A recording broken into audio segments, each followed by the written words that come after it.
I'm Al Filreis, and this is PoemTalk at the Writer's House, where I have the pleasure of convening three friends to collaborate on a close but not too close reading of a poem. We'll talk, maybe even disagree a bit, and perhaps open up the verse to a few new possibilities, and we hope gain for a poem that interests us, some new readers and listeners. And I say listeners because PoemTalk poems are available in recordings made by the poets themselves as part of our Pen Sound archive, writing.upenn.edu/pensound.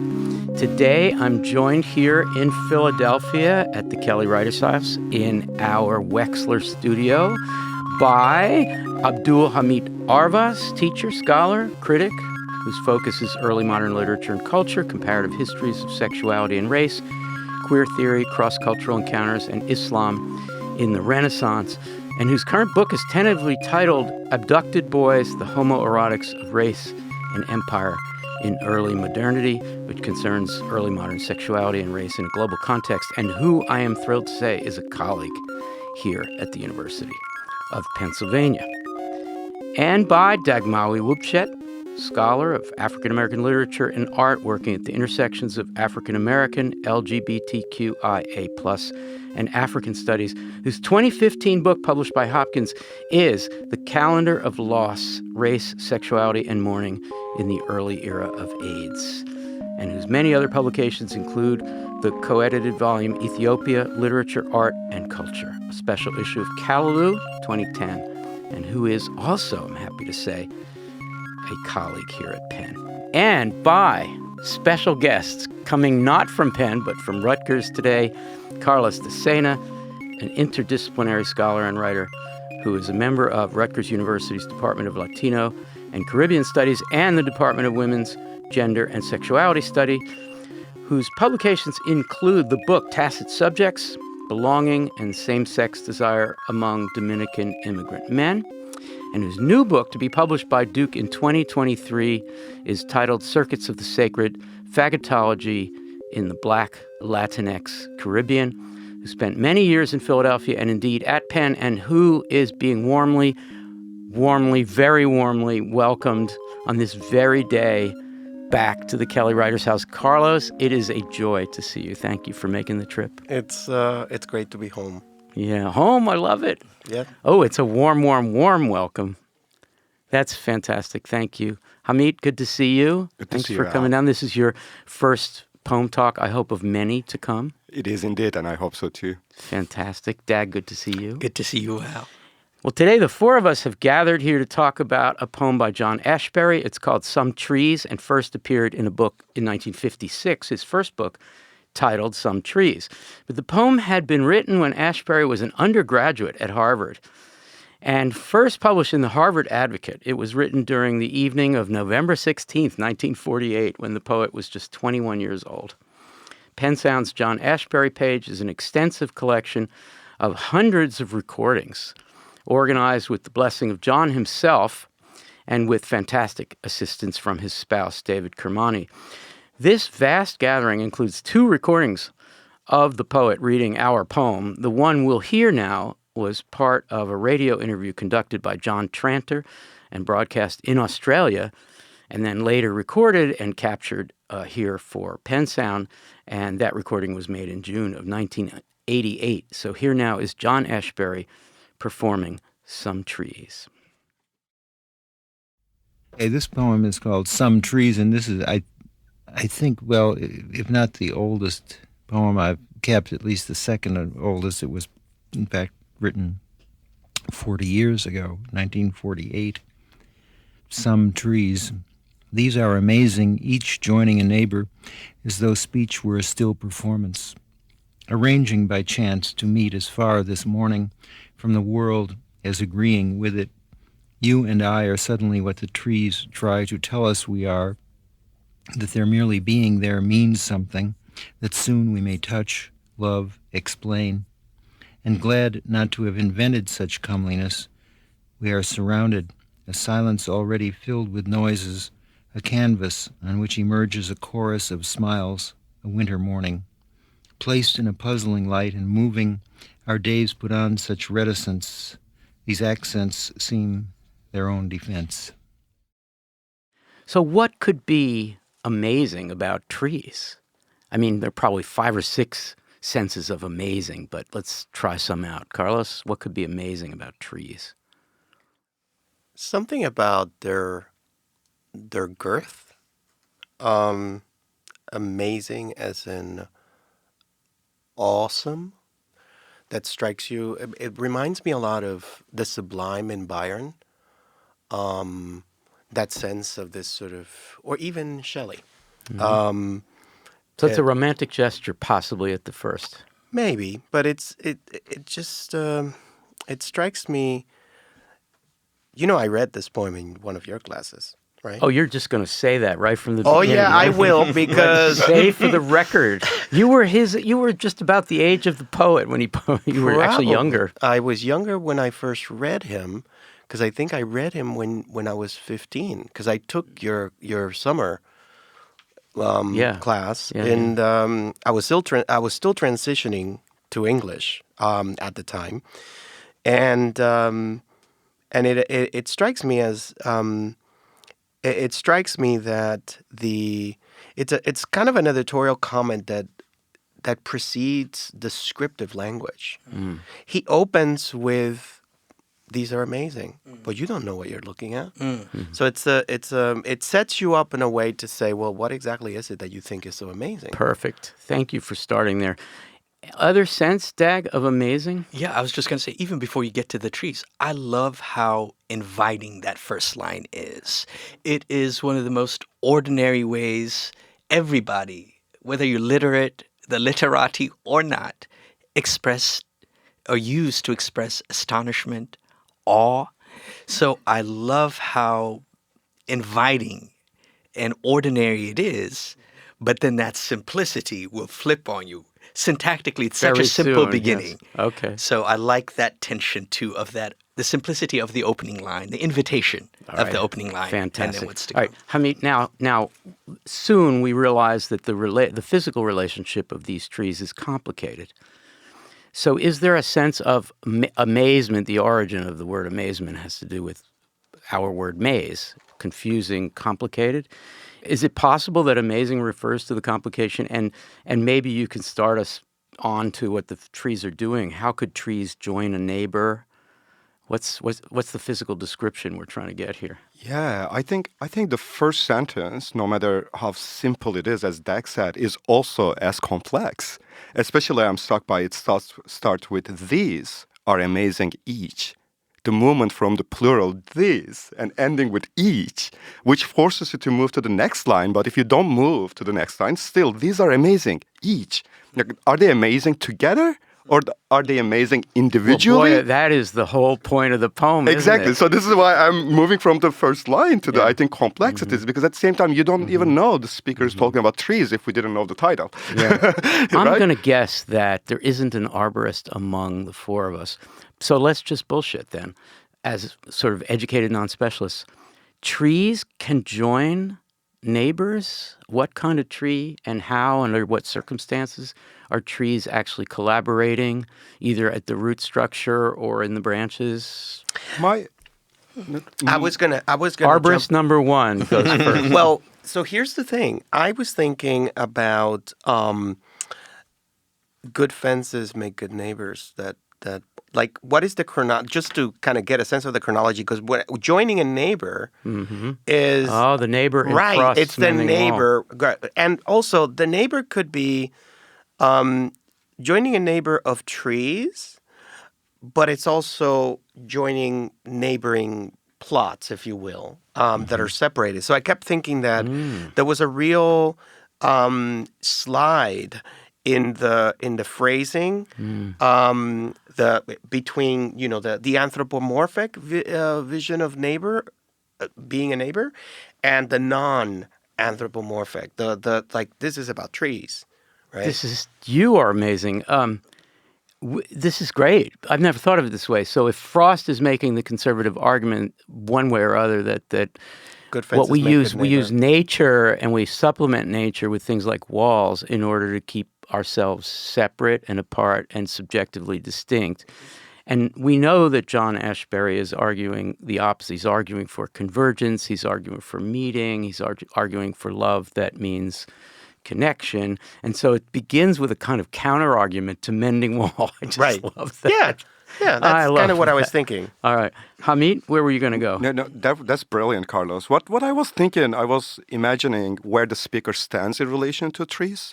Are you just looking at them directly on the same level to the trunk, or are you lying down on the ground and looking at branches? If that's so, branches may be neighboring, touching each other as if like presenting this silent, still performance as speech, or implicitly all trees are connected deep down underground through roots. Right, so this is like how I read it, like trees having this relationship with one another, which is still, but there's kind of like noisy that you hear a little bit of sound as if like the rustle. Yeah, The like rustle, branches and roots. Yeah. So now, Dag, suddenly we switch from what seems to be the observation of nature, these trees. The speaker could possibly be alone having one of these reveries, maybe a romantic reverie, and then suddenly we realize that there's a you and I, there's a you along with the I, and that we've met here by these trees, presumably, so there are humans, presumably. And so, Dag, start us on this trail from the observation of nature to a relationship that seems to be just forming. Yeah, like that nature-human kinship. What I love about it is it's the couple are corroborated by what they see or reflected by what they see. But there isn't this imposition of a kind of anthropomorphic language to characterize the trees per se. They're not making the trees more human. They're making themselves more tree-like. Absolutely. Or communion and corroborate, reflection. Right. Where you see something alive in nature and the way in which it corroborates and reflects other forms of life, right? That's what I see. Yeah. And I was thinking, the speech were still a performance. What if that rustling of leaves in that movement, that combination of movement with the body of the tree and it's all in its multidimensionality, was in the poem being made akin to the kind of language that humans use, right? Because part of it is about, it seems to me that part of it is about discerning where the communication happens, but on what terms. And this is a non-anthropomorphic, like he ain't making trees into humans. Mm-mm. That's not the project of this poem. Might even be anti-anthropomorphic. Right. In fact, it's closer to making humans into trees, if you will, or sort of capturing the work of language. Is it possible? I'm sorry to interrupt. Go ahead. Is it possible that what you say leads us to understanding a certain different, sorry for that bland word, different making or difference depending relationship of the two who seem to have left a place, maybe a city, and come to this place and met by accident at these trees, that the quality of this relationship of these two who are pretty unspecified depends on that reversal that you're describing. And if so, what is that difference? What makes it possibly, I'm sorry to use the word better, but deeper and more meaningful? It's funny because even the way that he reads it, I don't, there's one way of thinking, well, this is kind of a bland reading of a bland poem or a bland reading of a non-bland poem. I actually found his reading very much of the aesthetic of what the poem is trying to do. So I actually appreciated that he read it in this very kind of almost monotone. And so this goes to the meat of what I want to say in response to you is that maybe there is no love in this relationship. Maybe that relationship that's being set up here doesn't have that level of depth. Because it seems to me that the deeper relationship would require a different kind of reading and a different kind of lyric, if you will, and that's not here. That's not what I'm reading. I'm reading I'm hearing the cooler And I recall when we were reading this, we were thinking of it very much in relationship to the other school at the time, which was the kind of confessional. Yes, this is an anti-confessional Right. poem. So there is that depth. The way I read this, it's like No the depth. surface. So right. maybe just to turn it into a sexuality or into desire, physical desire, is it possible that they have met there not to have a deep romantic love, Ooh, but I to like have that. sex? When I read it, the paranoid queer reader in me, it said they are meeting in trees for sex. It's a Yeah. hookup story. It's a Yeah. cruising It's a hookup It's a cruising You know, spot. I was Cruising spot. Yeah, here I will provide some. Getting nookie in the and You'll provide what? some lines where I am seeing this is happening, and I love non-anthropocentric part of it when you and I are suddenly what the trees try to tell us we are. I was struck by what, not who we are, but what. And the And first what is that thing- what? Can you, Yeah, I will do come you there. dare explain? Okay. What they tell is that they are merely being there means something. So the first thing trees are telling is about the trees, not about them. So trees becomes a part of them. Yeah. What? Right? Oh And my gosh. that soon we may touch. Yes. Yes. First thing May. they are First touch. is May. touch. Yeah. And usually love Second, is, right. Love, and here love I don't think Right. is love. It's Right. fuck. yeah. And then last. explain. Right. And So- explain. so Explain here- is like last. That's Oh, yeah. not what we're not about. We'll figure that out later. We will. But here, how to read may? Is it we are able to, or we are allowed to? So we are allowed to touch, love, explain here Remember, in nature. and we may in that it may be that we may not, because remember, I mean, if you're thinking, I'm thinking here, this is the poet sitting in the Ramble in Central Park, or in Julie Garland Park, I or would in some say other somewhere sort of at Harvard Yard. bushy location, right? Figuring out whether that encounter may or may not. Yeah. Right. The may is really about that the conjunction of desire with the space, right? So turning to Dag for a second, let's try to understand how the hookup occurred. I mean, in the terms of the weird logic of this. And Hamid, you look like you're going to add to this too. So here we go. So arranging by chance to meet. First of all, that is a hard thing to do. Arranged by chance to meet. Or it's a wink, wink. Funny to see you here. Arranging by chance to meet. Where? As far this morning from the world as agreeing with it, which is grammatically weird and New York school and avant-garde. But still, it's saying we know how much we are not part of the world and how far away we have to leave the world in order to meet each other. And so if I pace off the distance of my difference from the conventional meetup culture at Harvard, let's say, or in Rochester, this may be a reflection of his lonely boyhood, I'll go to that spot and you'll be there because you have the same difference. First question, does that make sense? Second, what more do we want to say about this amazing arranging by chance? Yeah. Well, so the to follow up on that question and the queer reading, it's hard to glean gender from trees. To me, I was just trying to flag these moments of how I read this as a kind of queering. And then it's when I get to comeliness. Comeliness, delicate beauty, feminine beauty. That's a term, that's such a gendered term that it just raises my antenna in like my queer whatever hat is on because of that term. Does it sound like pearl clutching? Like it just the comeliness. Like I read it as, I mean, what I think is amazing about the arranging by chance is that of course you don't arrange by chance, right? So That's impossible. that don't happen. Yes.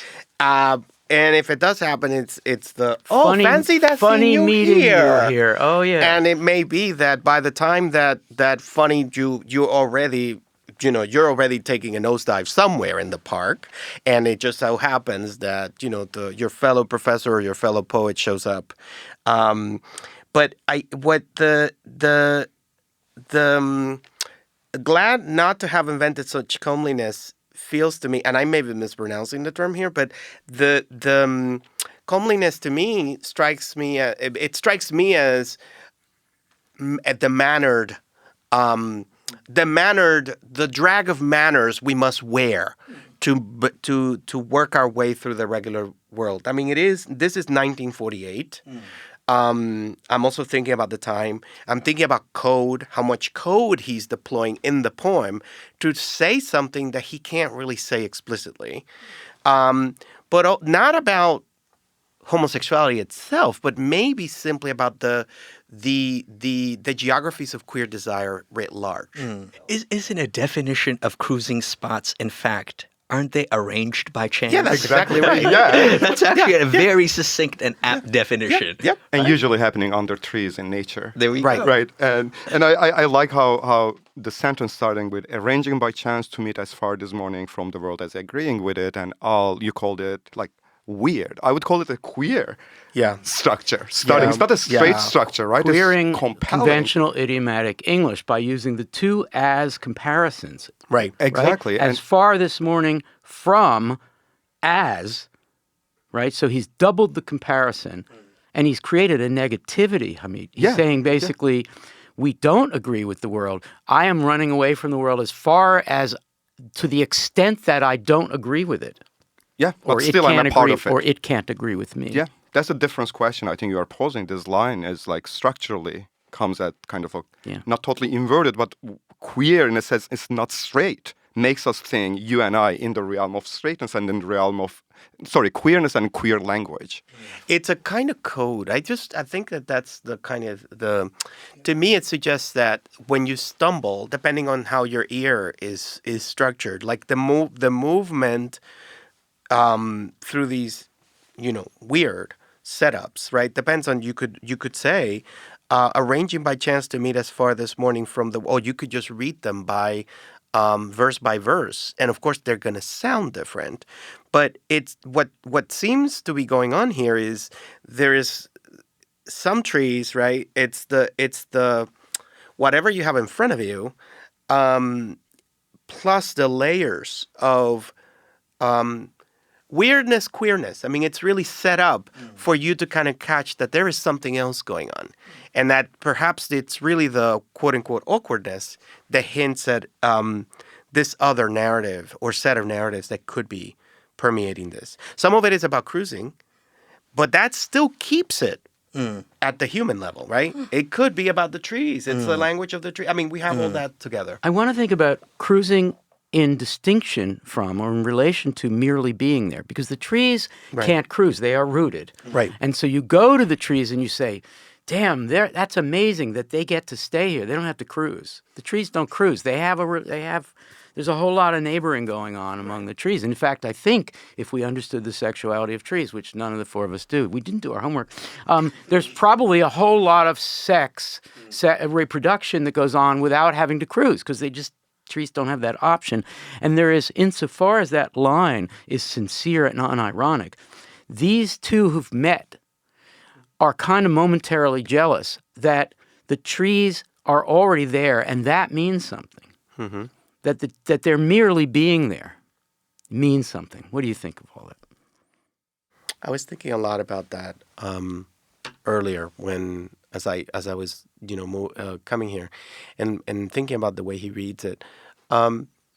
There is a question about being, and this is something I think about a lot. The question in Spanish, there is a split. The verb to be is split into two. There is a ser, which is the ontological being, and there is estar, which is to be somewhere, right? And there is something there where the verse reads that they're merely being there means something. It's as if that location it is ontologically significant, not just to the tree, but to the two who find themselves in front of the trees. And what I mean is this, that there's a lot of the, if we think of this as potentially a, closeted, semi-closeted, whatever sort of young poet, the resort of the park, the bushes, et cetera, becomes a space of possibility for a kind of ontology that does not exist outside because the ontology outside is all about the absence of the trees, if you will. That it's in the being there next to the tree, potentially being touched, loved, or whatever, that a certain sense of being can be realized. A being there, if you will. That is about nature, because it's also like, the trees. Is he signifying on trees? Is he talking about what is natural? And what is natural in this context is about sort of a libidinal freedom that is not available, that is unavailable in other spaces where that ontology presents itself as. That's really great. There's another reversal that's going on here then, which is I'm writing a poem, and it's a lyric poem, and if you just stand about 100 feet away from it, it's it's new in its use of idiomatics, non-traditional idiomatic, but it's a lyric poem. It is a lyric poem. If you get closer to it, you see the things that we've been talking about. But then there is this anti-poetic line that we, instead of being happy to have invented beauty in a poem, we are both glad not to have invented this beauty that we've come upon. Usually it's the other way around. Why would they be glad not to invent it is the key metapoetic word I'm thinking of here. But again, I see, this is the thing. I don't know if such comeliness refers to being in the company of these trees, because it follows immediately we Or of may each touch, other, right? yeah, or of each other, yeah. right? And I don't know. Again, I think of a certain kind of generationally, right? Like how you communicate or express desire, queer desire, discreetly. It may be a gesture. It may be a glance. And not to have invented that, It's to been be given relieved. to you by your colleagues in this sub-society. Right. Yeah, almost definitely. I can use that, and that is, I don't have to invent this thing. I don't have to invent because it's been it. done before. Other people have met by these trees before. Absolutely. And I cannot stop hearing common comeliness. if we are really queering that. Well, for sure. And I also think suddenly too. Yeah. I've been puzzling about suddenly for years. You and I are suddenly what the trees try to tell us we are. The trees are saying, we just hang out here all the time. That's what we do. Say the trees to the. It's almost like a queer Dr. Seuss story. But We're the other here. thing, that I was thinking about in light of what Doug just said, and the sort of commentary around this, and the I was initially thinking of the comeliness more in a kind of hegemonic guise, like this is what we pretend. Except that here, I'm thinking in light of the conversation, the drift in the conversation, there's an Essex Hemphill poem where he talks about how we know the languages of our tribe, and he goes on about. It's not the national anthem. It's not this. It's not that. But there is a kind of knowing in desire that is passed on through these sites. And the other thing that I'm thinking, let me pause you. You go to the site in order to gather the knowledge that has Right. preceded you. you're not just and you fucking, don't have to invent. You're kind of participating in a kind of generational handoff, if you will, Yeah. because that's actually part of what queer folk do when we gather, be it to mess around or to jump around or to go pride, is pass on these forms of knowledge. Some of this is, to me, also very reminiscent of Sam Delaney when he talks about the first time that he went to a bathhouse and realizing that as a black gay man growing up in the 1950s, he used to think of himself as sort of an isolated pervert. But then there were these moments when, even in a police raid in some of these parks and the piers or wherever people were, when he saw how many men were like running away from the cops, that sort of helped him sense that connectivity. That form of community that is not, it's not about a flag or whatever. It's about this sort of community and desire.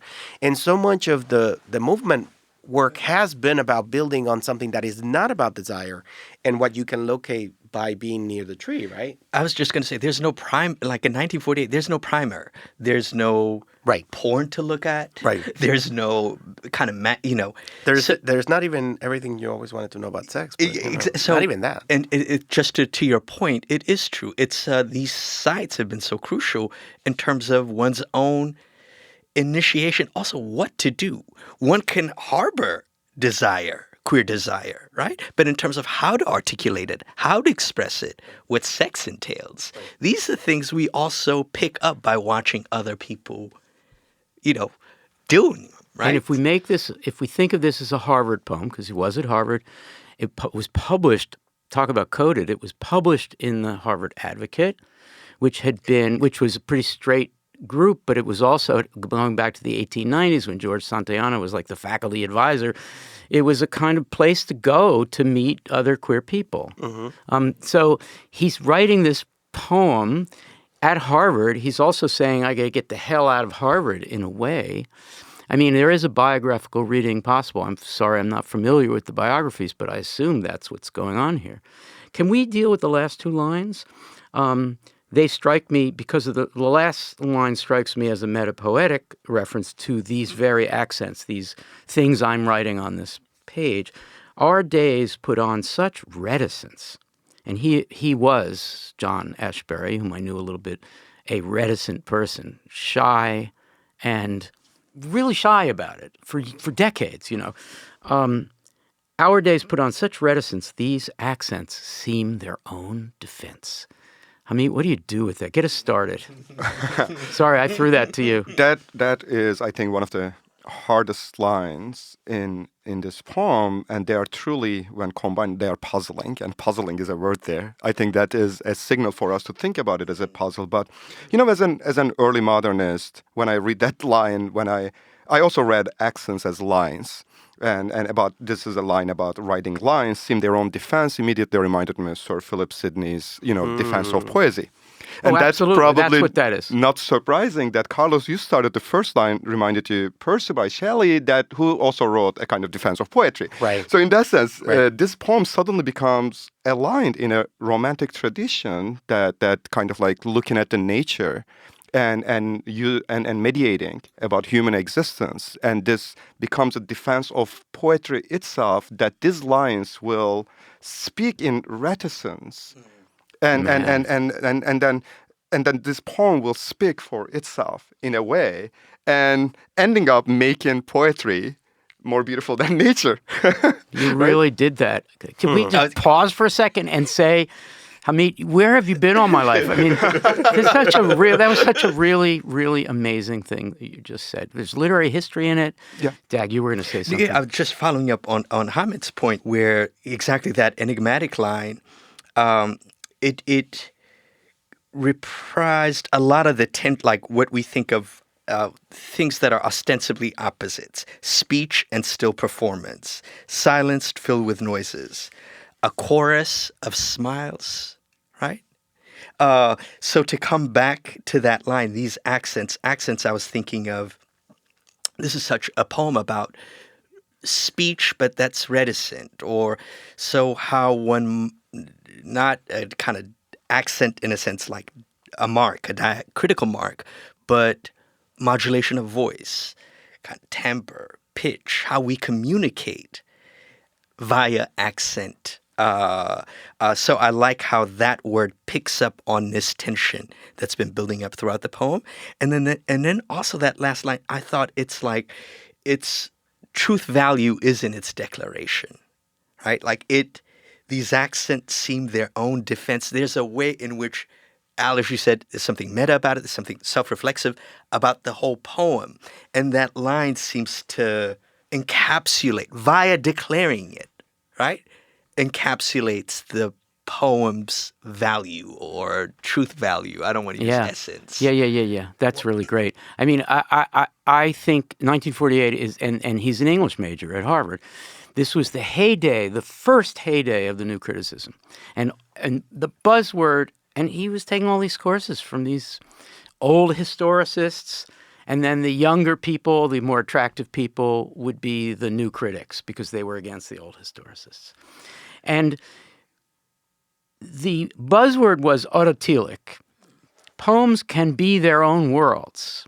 They don't refer to those trees over there at the end of Harvard Yard. They don't refer to your boyhood in Rochester, your lonely boyhood. They refer to themselves. And he's using that to create a really great poem, a poem that's very memorable, about an experience that would not be typical of any of those new critics who were really trying to hide from the world, politically and ethically and otherwise. So these accents seem their own defense as a way of turning that around and saying, I can make this difference into a piece of beauty written in words, and you can have what you want from it. I'd like to do two things as we wrap up the conversation. One is to go all the way around, all four of us, a lightning round, saying anything at all about the use of pronouns in this poem. So there's a lot of pronouns going on. Just anything at all, just to orient those who are listening. We've been talking about it, but to be a little more specific. And then I'd like to invite us each to offer a final thought, something that you wanted to say today, but you haven't had a chance to yet because the conversation didn't go that way. Okay. Pronouns. Who wants to start? Hamid, pronouns? Nope. Dag? Well, we begin with these are amazing, right? The kind of demonstrative pronouns, and then we return to these accents. And I think that juxtaposition is what's amazing than the poem, right? Like if we were just to collapse what comes between and then just juxtapose how these appears at the first line and the very last line. Yeah. It seems to me that I'm holding up a piece of paper, let it be stipulated, and I'm drawing some accents. I'm drawing lines. It's a little bit painterly. There's a lot of painterly stuff going on there. So we end with these accents seem in their own defense. And what this winds up doing is justifying writing, justifying poetic writing, poetic speech, as a way of approximating the sudden lift, the excitement, the sort of unconventional sudden feeling that one has. And that's the thing that creates the poem, and the poem preserves that suddenness. And it starts with something that's amazing and ends with something that's an accent. So when somebody says, I had this experience and I wrote a poem about it, all that's left later is, of course, the poem. And they will have to serve as their own defense. So I think the parallel these really does that. Now, I interrupted. It was supposed to be a lightning round. I wound up saying something a lot. So, I mean, that's beautiful, Al. I mean, that made me then go back and rethink you and I. Who is you? Like, is it possible that's a reader? And the narrator is telling us the relationship He's between telling us where to meet. You and He's left the poem as if in a bottle. All these years later, John Ashbery, who came out sort of to his friends, and he's saying, you want me? You know where to find me. I'll see you all. I'm going to Cambridge right now. Find some trees. It's like a treasure hunt. We know where he is now. I love that you. So that reading of you, just to be really specific, is possibly us. Mm-hmm. Mm-hmm. I actually find the we, really interesting here, because it appears a few times, but it can refer to you and I, but clearly, as you said, the you can be a triangulation with the reader. So it's a you who might be a love object, if you will, or a lust object or whatever. And potentially the love object or the object of desire could be the reader, you and I, right? Because this is kind of a stranger intimacy kind of setup, right?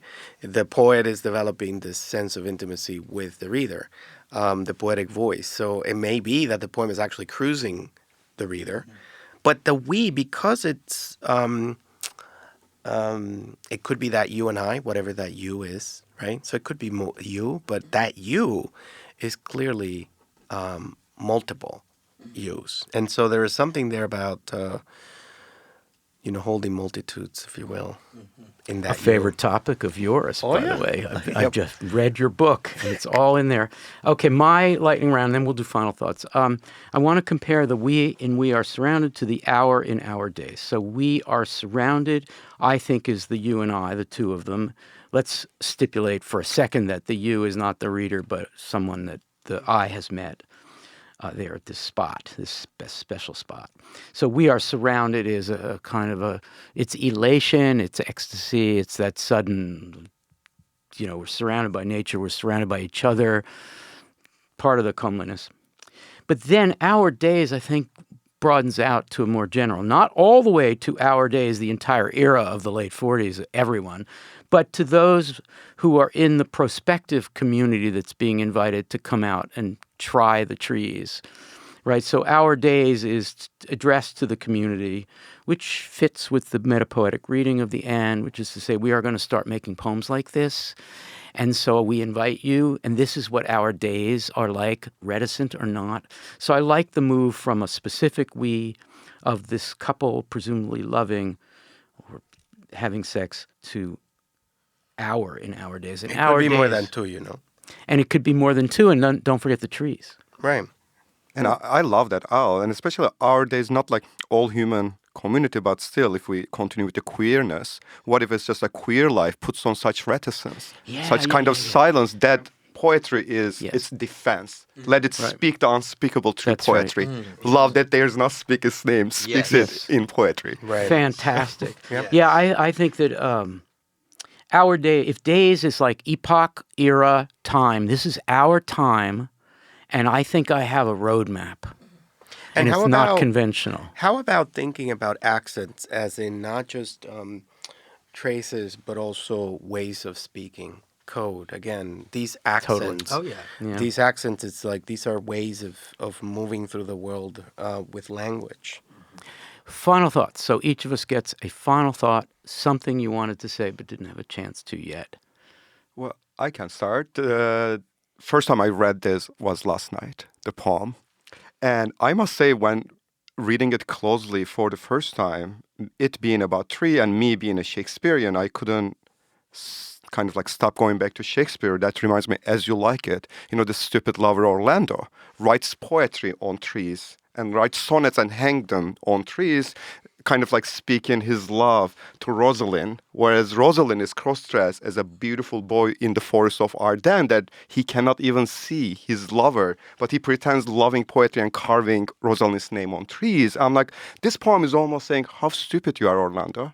You have to be united with trees. You have to learn from trees, not project your love that obviously you don't even know of true love, which you do not even recognize the person, that let me show you, Orlando, how you can contemplate about love through nature and learn from nature. So this is my final thought about this poem. Love that. Can you turn that into an essay? Because I think all you have to do is find out what courses he took that semester. I'm sure Shakespeare is in there. He knew his Shakespeare anyway. Yeah. But that's such a great response to Shakespeare. Thank you all. Yeah. Dag, final thought? All right. So I was thinking a canvas on which emerges. That turn, I mean, I don't know Ashbery's poetry all too well, but I know his two passions are visual art, the criticism he did, and poetry. And this is his earliest poem. Actually, the earliest poem, he made a mistake. The earliest poem is called The Painter. The Painter, yes. So that these two loves and passions are there in that work. And, when I see a canvas on which emerges, is it about to pivot into a kind of ekphrastic poem? Like, what's emerging? Are we all of a sudden looking at a canvas, right? So I love the ambivalence of that word. And then I'm going to say two things. I'm sorry, Al. You're breaking the rules. Okay, I'll stop. No. Okay. I'm being silly. All right. Say what you want to say. This is the thing. So hearing him read it in a kind of flat way, because it's a rhymed poem.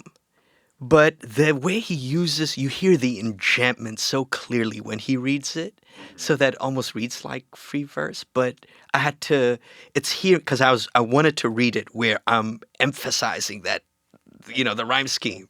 But then hearing him freed me up and give love to the enchantment. and how the sentence He's all and line about is working. enjambment. Yes, I yes. dare you to Beautiful. hear this as a poem. Yes. That's what he's always saying. Yes. Yeah. Carlos, final thought?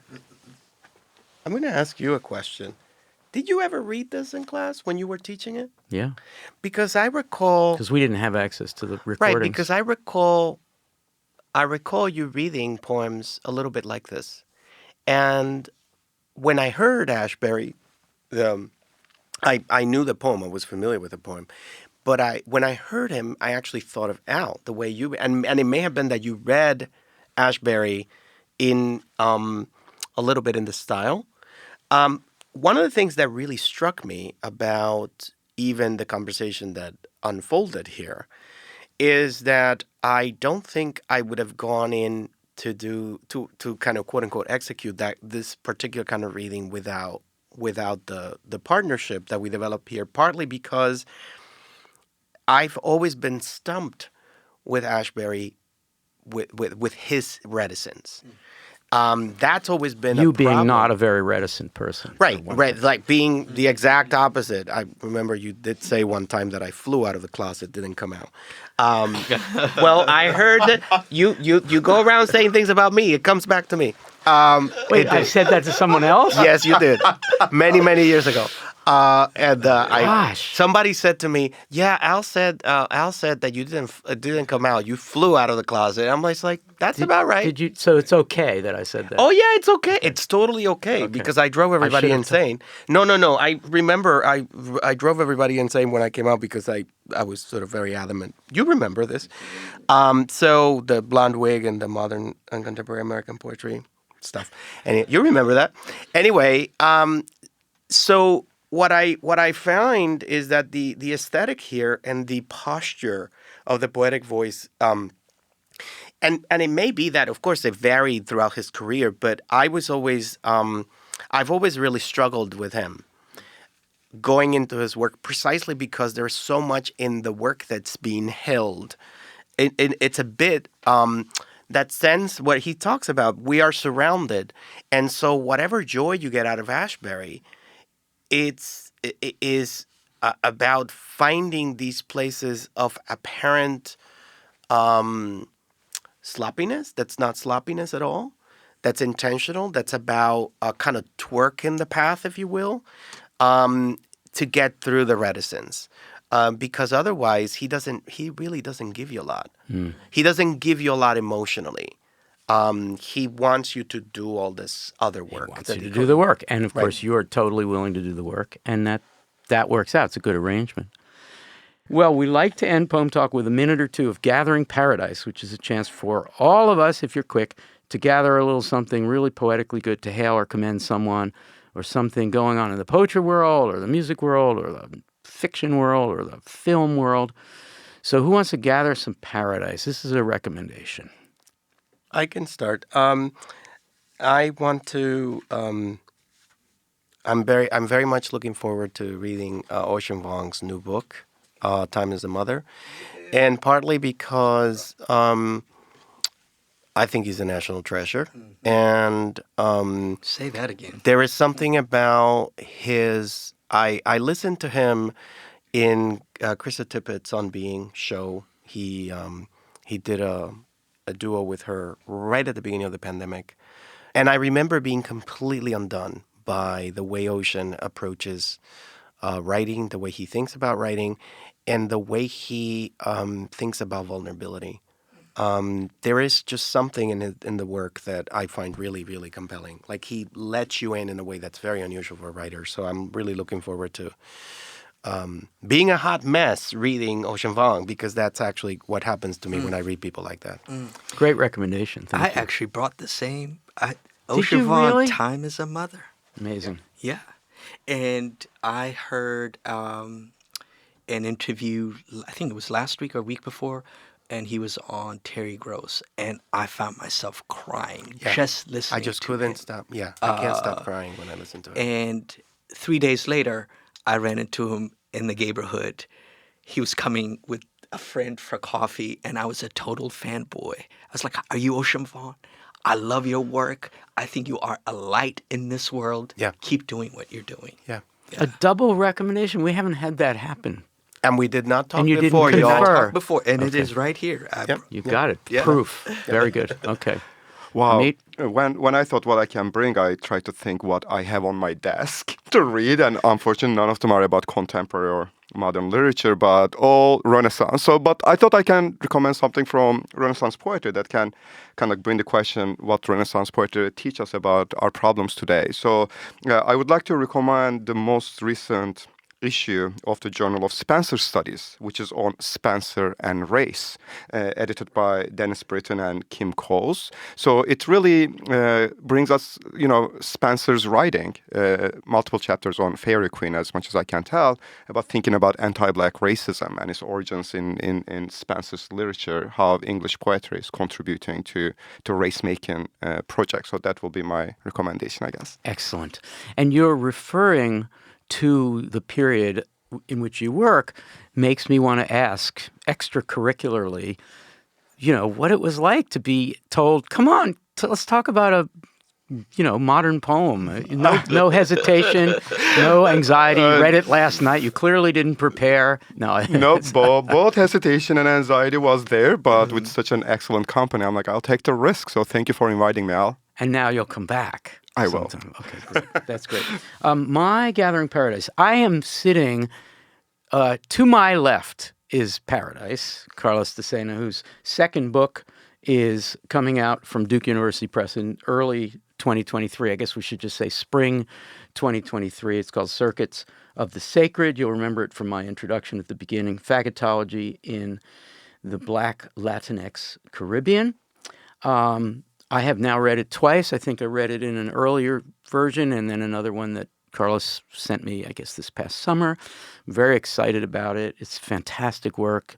It's multi-genre. It's sort of deliberately all over the place. And I wondered if I could cede my time and ask you to read just a couple of paragraphs from it for us. Would you? Yes, thank you. And I just happen to have it right in front of me. Arranging by chance to meet. So part right. Exactly. So that we may know who we are. So I'll read from a section that's right at the beginning of the book where I'm actually paying tribute to the ancestors, but I'm in ritual fashion. You start a ceremony by paying tribute to the ancestors and asking for their blessing. But in the book, I actually talk about the queer child that I was as an ancestor, so as an ancestral figure, and pay respects to that queer child. So there's a lot of dissociative thinking and praxis throughout the book, where I kind of split myself into different pronouns and whatnot. I may be talking about myself, but I use things like I may use the I, but I may talk about you, or I may talk about the scholar. So this is really about growing up in my working class neighborhood in Santo Domingo. So I'll just read a little bit from that. I visited with some friends, especially after joining the Boy Scouts and getting to know more community children. But for the most part, I went out to run errands for my mother, who sensed the danger of sending me out for too long and instructed me on how best to go from home to the colmado, the bodega, to school and back. No te partas. Literally, don't break. Figuratively, act like a man. She couldn't have said it like that. Partirse, to break, must have been an expression I picked up coming and going from Doña Aurora's bodega. Maybe I picked it up from my cousins, or maybe the expression was floated loudly enough by one of the neighborhood tigres, so I would hear as I walked while the person pretended to be talking to themselves. A masterclass in Dominican indirection with the crushing brutality of banal heteronormativity. Por aquí hay muchos muchachitos que se parten. There are a lot of swishy little boys around here. You know this comment is about you, but the person just opens their mouth to release its venom into the air. And if you turn, and if you twitch, and if your body registers its impact, then the statement and its sequela stay with you. A scarlet M burned into your aura, corralling you into a designation. Maricón. That's you. And the tigre or the doña did not even have to use the word. To turn Frantz Fanon's phrase that, quote, to speak is to exist absolutely for the other, unquote, towards what I describe, the disciplinary power of indirection resides in how it sanctions class, race, and gender normativity in the overall texture of the social, resulting in structural conditions that legitimize not breaking, while rendering vulnerable or punishing femininity cast as always imminent vulnerability. Indirect speech acts cement asymmetrical force fields that all bodies have to navigate. Thus, such acts might be released into the air as warnings to be metabolized unevenly by all bodies within spitting distance from their source. Mommy was concerned about how I moved, but she would have said, "No camines así, camina bien, don't walk like that, walk correctly." This may have been where her love for me held her back from decreeing that my boy's frame did not and could not signify man. But she figured out ways to signal her disapproval of my attempts, with a scowl punctuating by denying me access to her eyes. No te partas. As if memory was a membrane, no te partas is tattooed in the recollection of who I was. A remembrance of that queer child brings me back to Fanon's discussion of racial structuration, with a twist drawn out from heteronormativity and gender descent in an already black and working class setting. A slow construction, and I'm quoting Fanon here, a slow construction of myself as a body in a spatial and temporal world. Such seems to be the schema. It is not imposed on me. It is rather a definitive structuring of myself and the world. Definitive because it creates a genuine dialectic between my body and the world, unquote.